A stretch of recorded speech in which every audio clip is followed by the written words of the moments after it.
No doubt about that. Let me. Hey guys, I am so honored. We were just chuckling. This is Geoff Laughton. I want to introduce you to one of my mentors, one of my coaches, a phenomenal man in the love, relationship, dating world. And he's here to answer all of your questions. Anything you got, hit us with it today as we go live with Geoff Laughton, your relationship architect. Thank you. Good to be here. Absolutely. It's been a while since we've chatted. How are you? Good, good. I think since we last talked, I lost the last 3 hairs I had, and then this little pandemic thing has happened, Which has made me and lose 3 more hairs. yeah. I mean, really, in all seriousness, I'm doing amazingly well given the circumstances, and like everybody else, I have great days, okay days, sucky days. Uh-huh. But overall, I'm extraordinarily blessed that I'm still working and working more than usual, which is not surprising given what's going on. Right. And I'm healthy, and my family is healthy, and my kids are healthy, and you That's know, incredible. And I can relate so much because I'm probably in the same exact place you are. Grateful that I can still work. Grateful that I have a strong enough purpose to pour into right now with online personal training programs. yep. But when you brought up the last 3 hairs on your head, it kind of inspired me to talk about Dr. Glover's book, Dating Essentials for Men. Mm-hmm. He talks about the fact that it doesn't matter how much hair you have on your head to be attractive to a woman, right? Not at all. So why is Well, that? let me just preface it with, I mean, you know this because you've known me a little bit. The last time I went on a date, I had hair. You've been married now for how long? 38 years. 38. Congratulations. That's amazing. I've been divorced almost 15. I think right around 15, April was the month that my daughter's mom and I divorced. So 15 years single. I had a couple of long-term relationships in there, 2 of which lasted 3.5 years, and then a couple or 3 or 5, a handful of 2 to 3 month long relationships.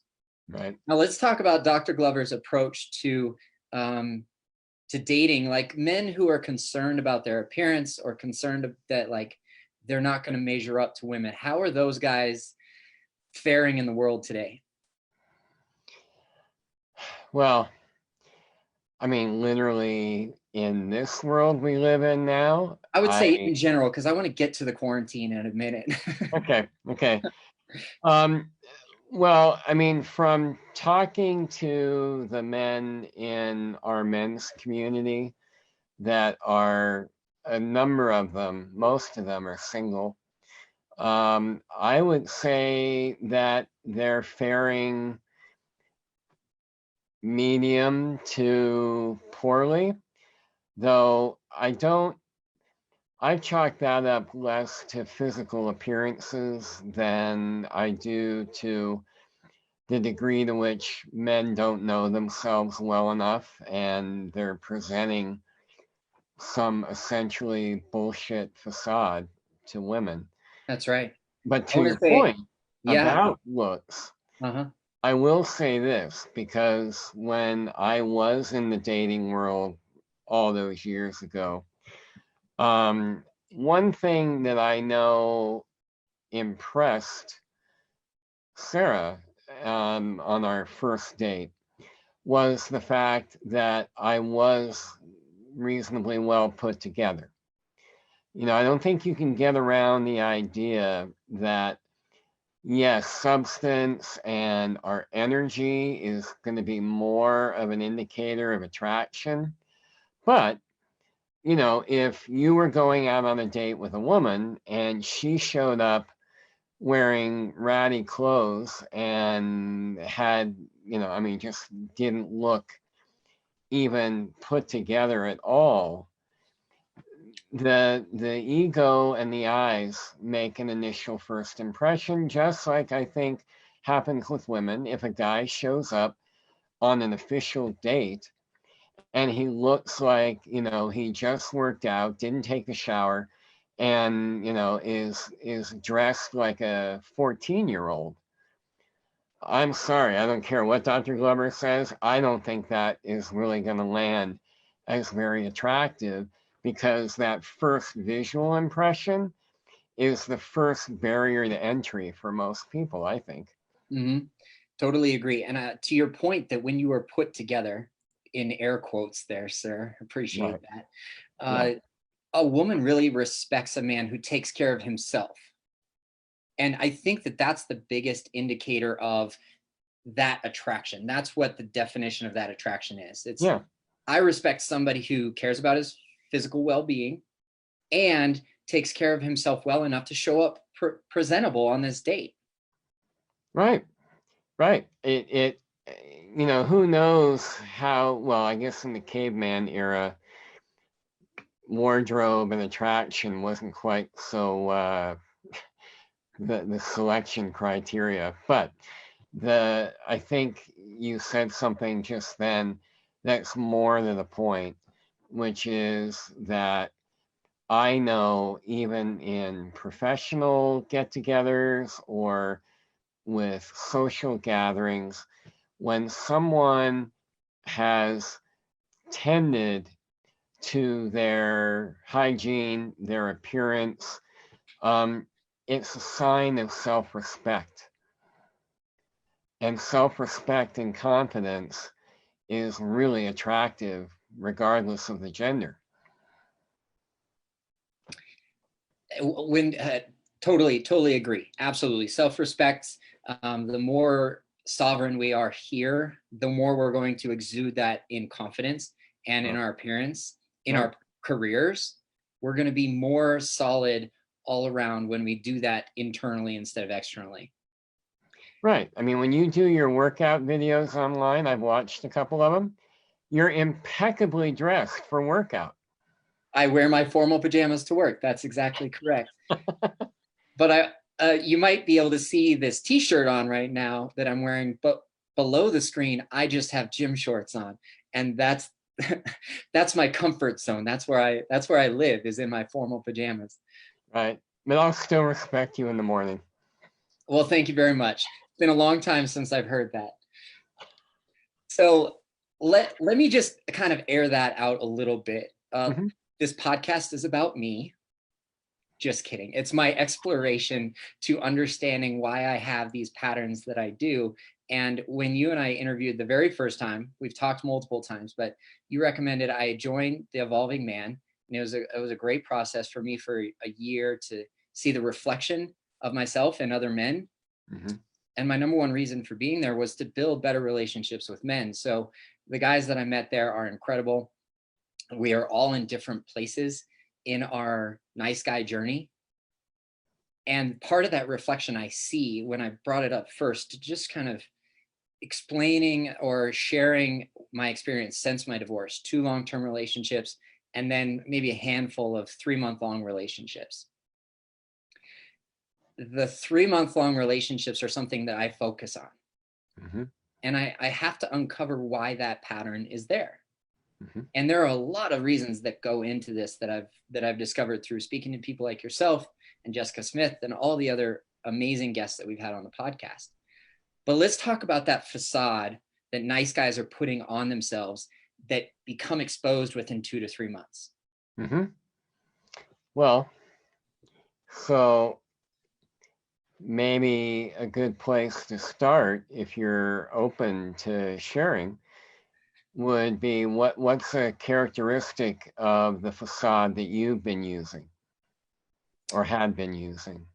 I've talked about this on the podcast before, so I'm happy to share that a little bit of passivity goes a long way to tear down the trust and respect that my partner has for me. Right. Okay. That's a big repeated pattern for me, which means the behavior might be tiptoeing around the real issues, letting too many things like the little things go over and over and over again. Yep. Okay. Good. So, my first take on the question, if you're going to look at nice guy qualities or facades, and for those who might not be familiar, Dave and I are talking about a book called No More Mr. Nice Guy by Dr. Robert Glover. And I think it's fair to say that Dave and I are both recovering nice guys. And if I look at the facade that I used a lot when I was still in the grips of that, which was long before the book was even written, my facade was, I have no needs.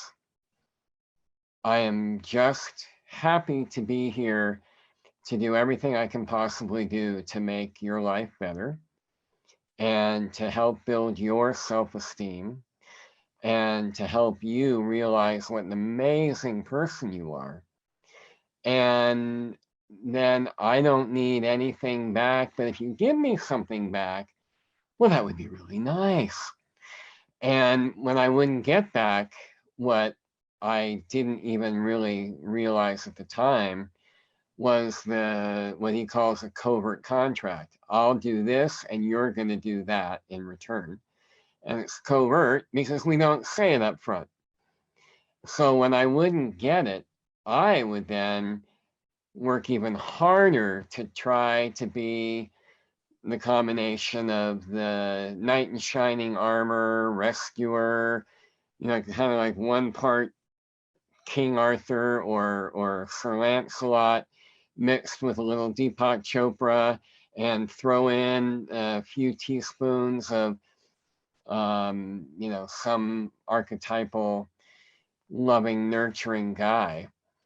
And all it did was actually caused every relationship, until I figured this out, every relationship died on the vine because the women I was with, I succeeded, that facade succeeded in building up their confidence.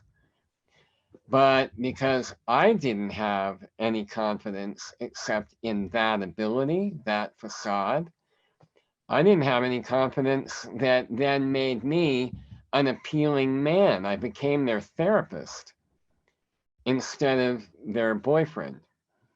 Mm-hmm. And so that, for a while, that was usually the way mine showed up, with a little side helping of appearing confident, but I was actually scared shitless half the time. And I sure didn't let that show. Mm-hmm. So there's my version of it. Mm-hmm. And there are two standout quotes that kind of slap you in the face as a nice guy. One comes from Dr. Glover's, No More Mr. Nice Guy, that until you stand up to her, she'll never know that you will stand up for her. Mm-hmm. And a lot of this nice guy tendency is like, oh, well, she'll love me more if I don't stand up to her. But then as soon as you do, it becomes just like a kind of a waterfall of bad after bad after bad. Yeah. Like the erosion away of the foundation that you spent so long, so much time building. Yeah. Becomes eroded away pretty quick because you never stand up to her. Well, no, which means you're not standing up for yourself. Right. And that, it's really important for, I mean, this isn't new news, I don't think, but, from all my studies and experience, one of the key things that women, heterosexual women want is they want to be able, yes, they want attraction, they want to love who they're with, but part of what helps build that is trust. And when there's enough trust, then, well, really, male or female, we're going to feel safer, whatever that means for any given person. We're safer when we really know we can trust our partner. And the mistake that I know I made in my early relationships, from that nice guy place, is I didn't want to upset my partner. Mm-hmm. I didn't want to get in, and that goes back to childhood where, Mm-hmm. God help you if you pissed off my mom. Right. So that all got transferred to every woman I dated before I met Sarah.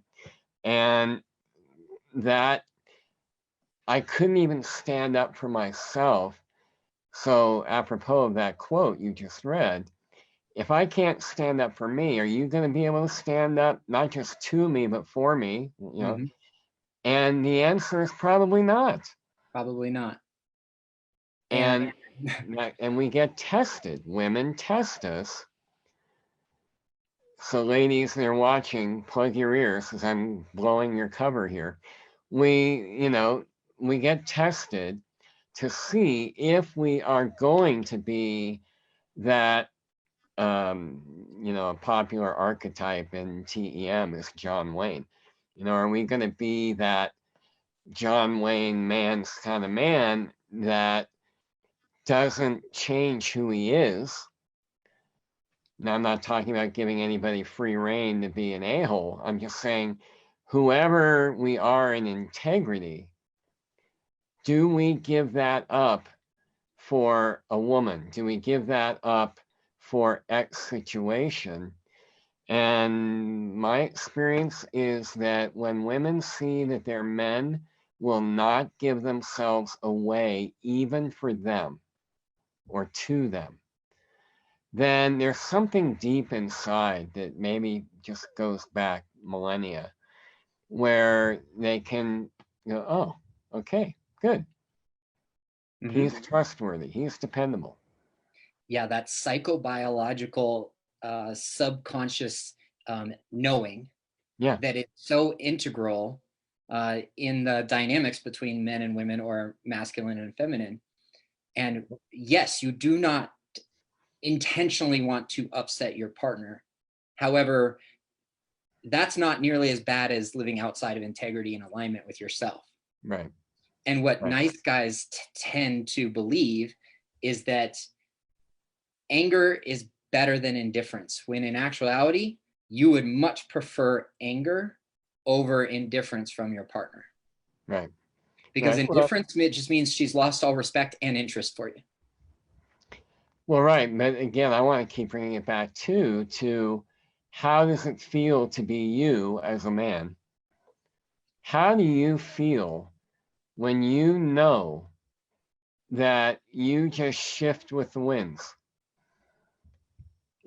Or how does it feel?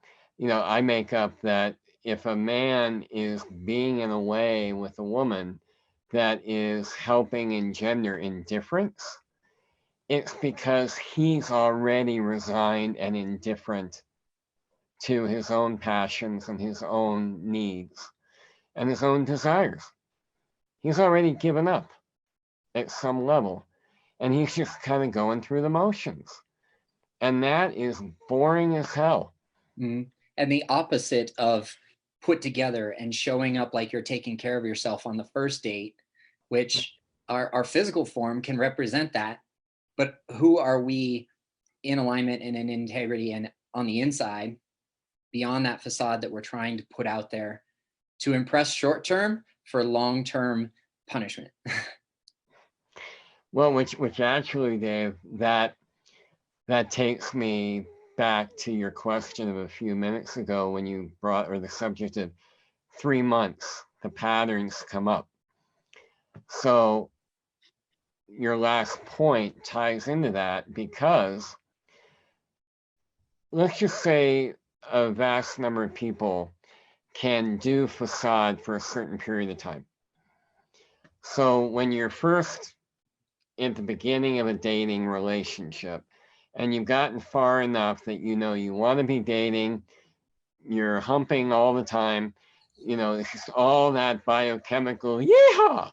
You would hope. And you think I have found my one. And it can take up to about 9 to 12 months for that.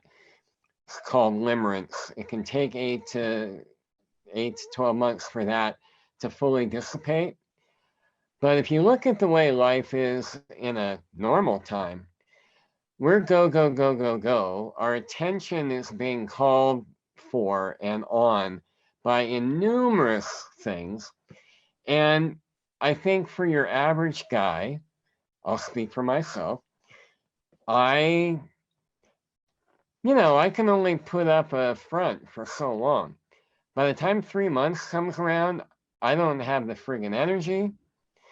Life, when I'm not trying to impress somebody, then I get back to being more my normal self. And then all of that, really well put together, using that term as a metaphor, then it tends to slip. We get lazy or we get complacent. If we have a lovely connection and, the sex tap is on more often than not, great. Great. I'm good. I'm good too. Right? Absolutely. We get lazy. That's another thing. In 3 months, you can get lazy. One would hope that you don't, and that laziness, that entitlement of thinking that when I meet the one, which I don't believe in, it will be easy and I won't have to work hard anymore. That's a fallacy. And the reason why is because when you start to slip into that laziness and that easiness, the comfort zone, she'll start to test you. And I've come to understand that these tests are a really good thing. Because if she wasn't interested, she wouldn't test you at all. She'd just walk out the door. That's a really good point. So if a nice guy is in a relationship in the beginning, in the middle, they've been together 10 years, and he starts to feel the intuition of like, something is deeper in that statement that she just made. Let me kind of take a moment before I respond, take 3 to 5 deep breaths, and kind of envision that if this is a test, it's a good thing because at least she's still interested and she's not walking out the door. Well, right, and in a kind of unusual way, to take that one step further, she's caring about you and the two of you enough to go, hey, I think you went to sleep. Wake the hell up. And that's where having a partner like that, that's willing to do that and be a really straight talker and go, hey, something's not cutting it here, that can attack our pride. But if you're smart, you should be near on your knees in gratitude. But not placating at that moment, just gratitude for the opportunity. Right. To look at, yeah, where is their truth? Yeah. When my wife says something to me like that, in that vein, I don't automatically go, oh, she's right. But what I do is I go, well, number one, over 38 years, she's right more often than not. And so funny how that worked out. Yeah, she knows me better than any other human being on earth. And so if she's going, hey, bucko, you just stuck your head up your ass, time for a cranial rectomotomy, then I'm going to take that seriously enough to look at, all right, where is their truth? Because actually, to what you said a few minutes ago, I know she loves me and I trust her.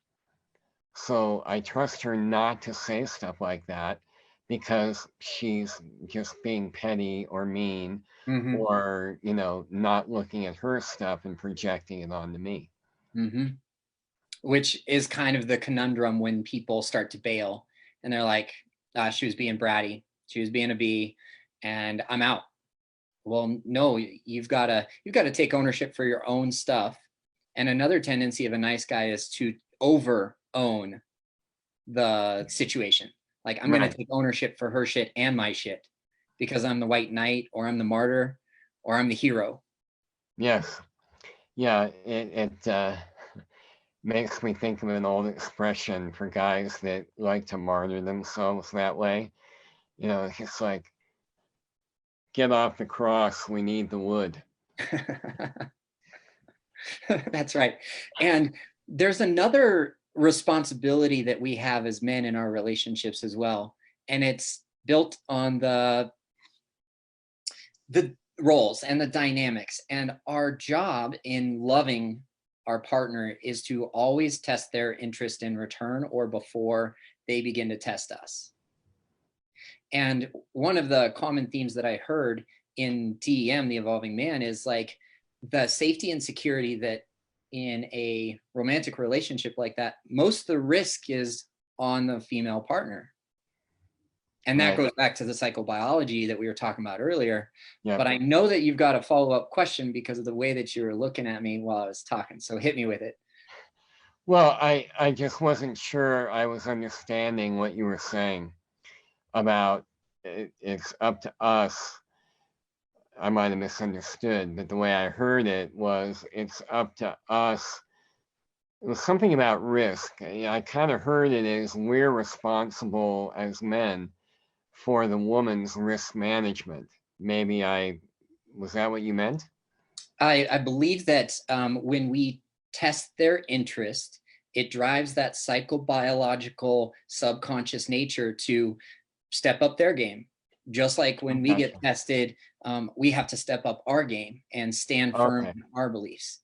Gotcha. And then like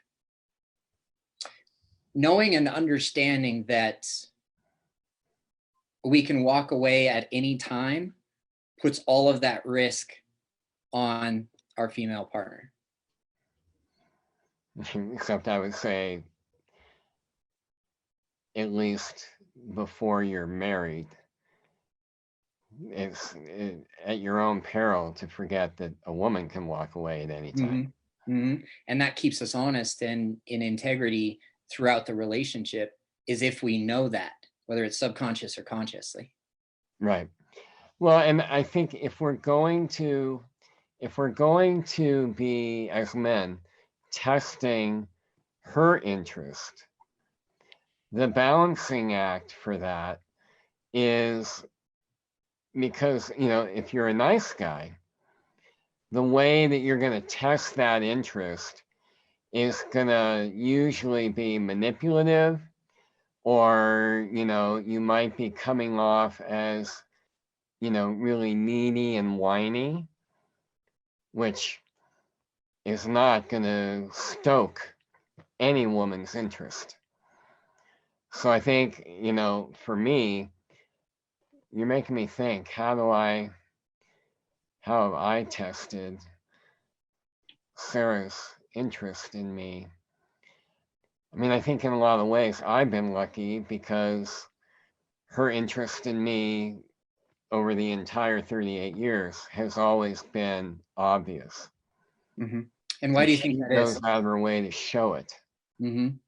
I don't Why do you have think to that is? test it. I'm sure I have. That's probably part of why I had the look when you said it, because I don't think I'd ever had heard that. Test her interest. Mm-hmm. That was a new term to me. Mm-hmm. So can you? I'm fascinated now, because you know me. I'm always wanting to look at my own shit. So can you give me an example of, either from you or other men you know, how does a man test a woman's interest? That's the question, I think, in a non-manipulative way, which is what you were describing, that neediness. Mm-hmm. And I've read a few books in the last 6 months that have immensely helped me. One was Dr. Glover's Dating Essentials for Men. Phenomenal book. Mm-hmm. Sadly, you can't get it in copy. You just get it on Audible, because I wanted to make some highlighted sections, like chapters would be highlighted. And another was Stan Tatkin's Wired for Dating. Right. Yeah.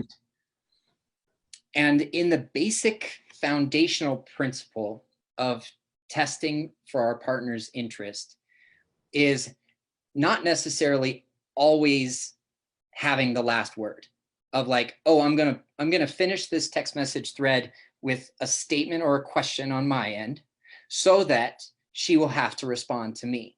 That's manipulative and needy, right? Right. The way that we appropriately test a woman in this simplest of explanations here, examples in text messaging, is leave the conversation where it was at, and then we don't even have to respond if the connection is there, and if the attraction is there, and if the interest level is there from our partner. They will respond to us in time, Right. and therefore we put no pressure whatsoever in a manipulative way on our partner, and we're able to come together when the timing is appropriate. And let's use quarantine or sheltering in place as an example. I've been hearing this rumor around there that like, oh, well, we have all the time in the world. Why would, well, if they don't respond to you, they're not interested. And that is a fallacy that we're experiencing right now, because all the jobs out there that had always stood firm of like, no, you can't work from home. No, you can't work from home. Well, they fucking figured it out real quick, didn't they? Yeah. Because Yeah. we're all collectively going through the same thing right now. And what my point is that we still have a work day, and it's still going to be similar to what we had while we were getting up and going to work. The one thing that we're saving time on is our commute back and forth to work. Right. That doesn't automatically entitle your new partner or your old partner or somebody you've been messaging on a dating app to have that access to that time. And that's where boundaries come in. And that's where I'll use an example from my life. Match with a girl on Hinge because I'm still looking for a partner. I'm open to it, but I'm not actively pursuing. Mm-hmm. Her first interaction with me was actually really eye-catching. I'm like, that is hilarious. I laughed for 2 minutes. All right, now we're gonna have a conversation. Good sign. Yep. Mm-hmm. And for the first, part of Saturday where I was available, message back and forth pretty frequently, maybe 10 or 15 times each, and then I wasn't available the rest of the day because I have a roommate. I have passions outside of getting on Hinge. I just do. Thank God, right? I walk my dog. Yeah, really. I walk my dog. I play darts with the roommate. I spar with the roommate. We have our lives yet to live while we're in shelter in place. Right. We're not still accessible at all times. Well, I come back around on Sunday and I want to message her back. I had been unmatched. And now we're looking at expectations. And now we're looking at the anxiety and the collective unknown of the banter back and forth, creating something new while we're sheltered in place. Mm-hmm. Mm-hmm. Yeah. Well, the first thing that came to my mind as you were sharing that is, on one level, I hear what you're saying as, the non-manipulative path to text interest is to be sovereign in creating your life the way that you want to create it, and to the degree that you want it to include the woman, whoever you might be dating with or who you're with, that you're including that, but it's not from that dependent place. Mm-hmm. We've already baked the cake. They're just the icing on the cake. Right, exactly. So, and I think that a lot of women like there to be a little mystery. And so I think that if you're properly tuned in to how aligned with your integrity you are in any given moment, hell, if you're just being present, well, when there's, like at home, Sarah and I both work from home. Well, she hasn't because her trade got shut down. So, but we have both been working from home for 20 years. So this is not anything really normal, but I'll be upstairs in my office and I might go most of the day without seeing her. So I might come down to get something to drink or to grab something I need, and she'll be in the living room. And I'm really happy to see her, but I'm still in work mode. So I'm happy to see her. I smile at her, or I might do a little, we have a little sign language for I love you. And I do that, and I'm off. I'm doing my thing. By the end of the day, she's really looking forward to being with me. Now, I haven't been manipulative. I've just been authentic. Mm-hmm. I'm not thinking, I adore my wife. I'm not thinking about her every single moment of every single day. And if I did, I think she'd kick my ass out. So it's really a function of be in integrity. And that has an inherent attraction test, because when we are in our integrity, I think that's magnetic, and our partner, women have a way of communicating that they have received the magnetic transmission and are returning it. That's my take on it. And that's the beautiful part of growing with somebody, is that after 38 years, this unconscious competence, that you're both in it to win it. I think that Dr. Stan Tatkin talks about one of the reasons why you would want to end a relationship, and that's when one person or both have one foot in, one foot out. Right. And that's one of the pre-qualifiers to seek out a coach or a counselor, right, in order to obtain what it is that you want most. If you want to stay in the relationship, figure out why you have one foot out and one foot in. Or if you want to leave the relationship, find out why you still have one foot in. Well, right. Commitment is everything. And commitment in and of itself does not guarantee that a relationship is going to make it. Mm-hmm. I can definitely say without it, there's no way in hell a relationship is going to make it. And for some reason, as you were saying that quote from Tatkin, and I like his work there, it reminded me of, what is attraction? One of the things couples who come to work with me whose relationships are struggling, they've gotten pretty disconnected or very disconnected. And one of the things I hear is, well, I'm just not that attracted to him or her anymore. And, I'll ask, well, are you just talking about sexual attraction, or are you talking about, emotional attraction? And it's usually both, but I'm a firm believer that when sex goes, that's only the symptom of the emotional disconnect.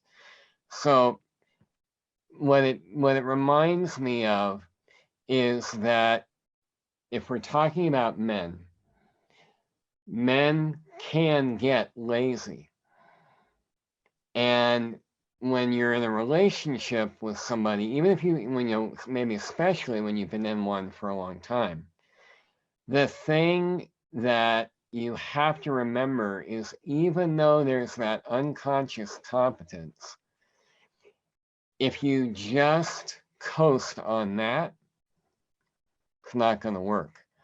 You have to, what I try and do is I try every day to watch where I take how well I know Sarah for granted, or that I think I know her. I really know her habits, and she knows my habits. I don't know shit about what she's thinking in any moment any more than she knows what I'm thinking most of the time. And we have our moments where we both, it happened today before I got on with you, we both had the exact same thought at the exact same time. So that does happen, over time. But if we coast on I know them really well, then that means that we're losing our own edge to want to keep knowing what's next about us and our own development. And if we're not doing that, then we become the type of man that a woman could become much less interested in, because we're not bringing any edge to our own life, our own way of being. And edginess, like growth edge, is usually attractive to a lot of women. And I make up that if it's not particularly attractive to a woman, it'll be because she's gotten complacent with her own growth. So she's not bringing her feminine's dying on the vine. If we're just coasting, our masculine dies on the vine. And then you got two dying on the vine, bored to death people in a relationship. So I think men have this great opportunity that are with women to never take for granted that you don't need to seduce her or, kind of light the pilot light and ignite that. My spiritual teacher said a great thing to me a couple months ago. And the exact quote was, a woman who's adored becomes adorable. And that was that was really profound for me, because in full transparency, I don't have all this shit wired. And I was over 38 years. You're going to go through periods where you're really, really attracted and other periods where you don't, or life. Right now, there are plenty of people who are not looking for a Hallmark romance. They're just trying to survive. Mm-hmm. Fair. So you go through peaks and valleys. And at the time I was given that quote, I was in a valley. And I was in a valley in a few different areas. It wasn't just with Sarah. And when I heard that quote, it literally had the impact of the V8. I should have had the V8. I'm in a valley, my ego going, well, she should be coming after me. And the way I look at it, as men, the masculine goes and gets what it wants. And the feminine goes, well, hello, handsome. And wants to, let's dance. Mm-hmm. And I wasn't bringing any of that. I was in my own stuff, all up here. It's all about me. And, it's fucking ridiculous. And when I heard that quote, it brought me back to when I first met her and realized, well, not when I first met her, we'd gotten together a few times, but when I realized I wanted to date her, I wanted to ask her out officially. I figured I had a snowball's chance in hell of having her say yes to begin with. And even if she did, it wasn't likely going to go anywhere, because on paper, we were like, what, are you kidding me? On paper, we were horrible. But I asked her out on a date, and I had a great time. She had a good time. But she wasn't looking for someone to be in a relationship with. And I didn't know I was either until I met her. And she had just gotten divorced not long before we met.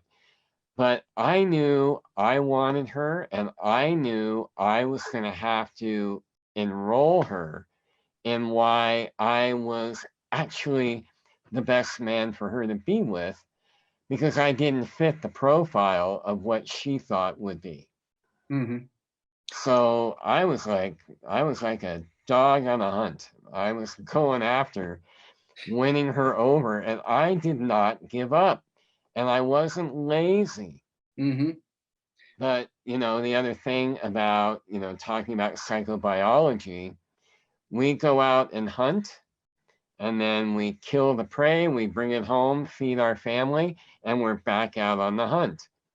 So energetically, one of the things that can happen is we really want this woman, and we get them, and it's great for a while, and then we lose that edge of hunting, as it were. I'm speaking metaphorically, ladies. I haven't regressed 50 years. Just bear with me. But the desire to find and win over and capture, it's on us to do what we have to do to keep regenerating that with our partners. And that does take effort sometimes, it takes commitment, and it takes determination, which a lot of men can bring to their work life, but they forget to bring it at home because, well, we're married now and we have a family. I don't need to prove myself. Bullshit. Yes, you do. And if you keep that, not from a shaming place with oneself, but if you're always looking for that edge and you bring that to your relationship, it can stay hot for decades. Mm-hmm. Very well said, Geoff.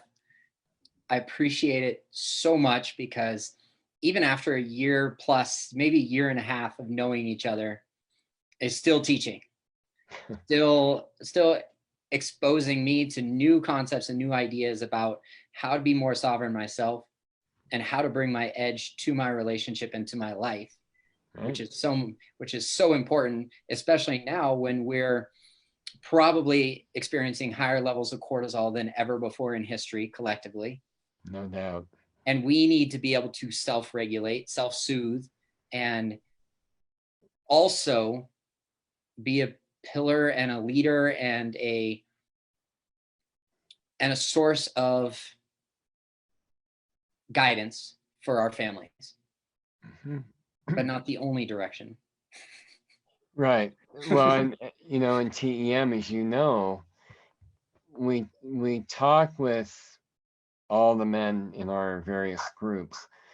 A common theme for those who are in a relationship, and especially if you have a family, you have kids who are looking to you and your partner to kind of be the initial classroom about how are we going to do life as we become adults ourselves, is be the leader in your family. That doesn't mean, and when I was a young kid, that definitely had Fred Flintstone connotations to it. It's not what I mean. But if you're leading you in your life and you're in good, solid partnership, two sovereign people in a relationship where the combination doesn't cost either of their individual sovereignty to go away, but they actually, connect where they do and create this bigger mass. Instead of this or this, it's this. And if, as a man, we're doing our part to lead our life from that place that I am the only one responsible for my results, how I feel, how I experience my life, me, alone. And I'm going after the way I want to be a husband, the way I want to be a father to my kids, with that kind of energy more often than not. I don't know that anybody can sustain that, 24/7, 365 for, we all have our ups and downs. But if that's the general curve and you're maintaining that, what an amazing gift to your children. Mm-hmm. Yeah, teaching them that the way we do one thing is the way that we do everything, right, is a hell of a model to live your life. And yeah, when you hold up your hand like this and then you bring somebody next to it, sovereignty is whether I'm here by myself or here with a partner. right. Remove the partner, I'm still, the way that I do one thing is the way that I do everything. Amen. And when I I first came to, hate that expression. I fucking hate that expression because it is so true. yeah, it exposes to us where we are falling short for ourselves. Yeah. And there's no other way to look at where we exist right now, whether we're in alignment or not, than that concept and that statement there. Yeah. Yeah. And when I came to TEM, I was certainly out of alignment. I got more into alignment over the course of the year. And then I was doing too much on the hamster wheel of life. Right. And I needed one thing that I grew so much from, to take a pause so that I could find that direction again and come out of valley Mm-hmm. and back up to a peak. So I've got to say thank you for all that leadership. No, our pleasure. Yeah. You, And I you know that did your time well is with it. valuable. What's that, brother? I said you did well with it. I did the best I could. And Yeah. still the concepts are leading me to living my better life. And we haven't gotten a chance to catch up in quite a while. So let's do a personal phone call here pretty soon. Yeah, I like that. Okay. But I got to let you go because I know your time is valuable. We're creeping up on an hour. But is there one thing you want to leave us with today? Yeah.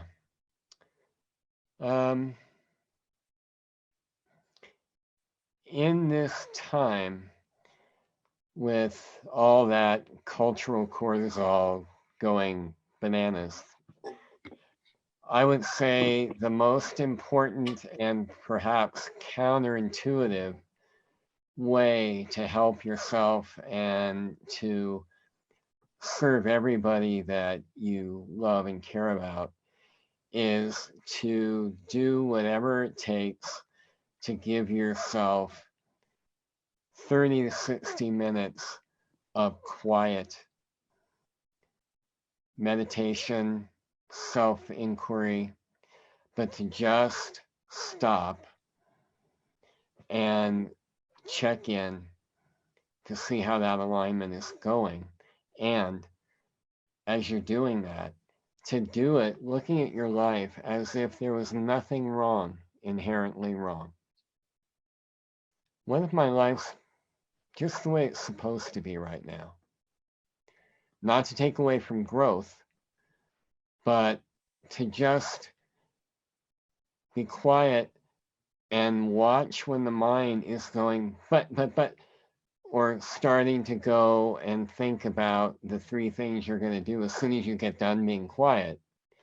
Build that capacity to just be with you and let any editorial commentary that your ego is spewing while you do it, and just sit there and be, and look at that as a replenishment of your connection to the divine, if you have one, or just even a connection to your own heart that's going to feed you no matter what kind of chaos is happening out there or in your own circumstances.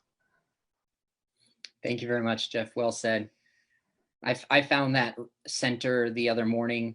My body woke me up at 4. Apparently, I'd gotten enough rest, and I journaled, and then I meditated, and I went through some breath work. And I guess the total amount of time was about an hour. Mm-hmm. And I felt really good the rest of the day. So that's good advice just in general, but one great way to lower cortisol.